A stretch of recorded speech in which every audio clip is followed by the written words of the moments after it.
Did you know that during the Easter holidays on special days, you can actually come and explore our Artefacts collection and play a very unique game of I Spy? Come on in and have a look. Okay, put the lights on. Right, welcome to our Artefacts store. So this is a usually locked treasure room of all our collections. There are around 15,000 objects. And in the holiday period, our curatorial volunteers have selected around about 10 items for you to have a go at trying to find. So it's like an ultimate game of hide and seek in the collection store here. So this Easter we're celebrating all things to do with spring and waking up the wild. So the objects that you'll need to try and find I've got a few of them on the table over here. They're not in their place yet, so I'm not giving away any secrets, are to do with chickens and lambs and our Southdown sheep. This is a particularly interesting one. So this would have been used for little chicks to be transported safely by train. And then we've got a beautiful book all about our Southdown sheep, which you'll also be able to explore the real thing on site.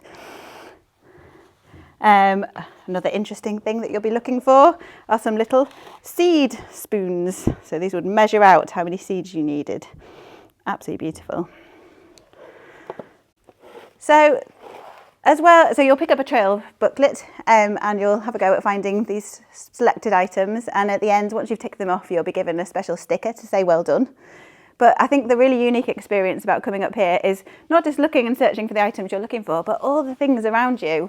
I really don't think you can go anywhere else and find such interesting objects. For example, we have got probably one of the largest selections of tools that you will find. So if you are interested in tools, this is the place to come and view them in all their glory.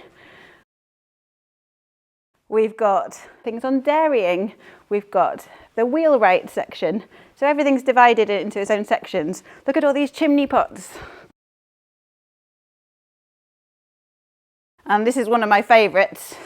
So if you're on an old narrow country road and you were wanted to know there's only enough space for one vehicle to pass at a time, and you're travelling by horse, then you had your own special bell that would let people know that you were coming along the track and that they needed to get out of the way. So don't miss the opportunity. Make your way up the grid shell. Come and see us on Tuesday, Wednesday, Thursday afternoons during the Easter holidays from 1 till 4 in the afternoon. And you will get to see a usually locked room open just for you.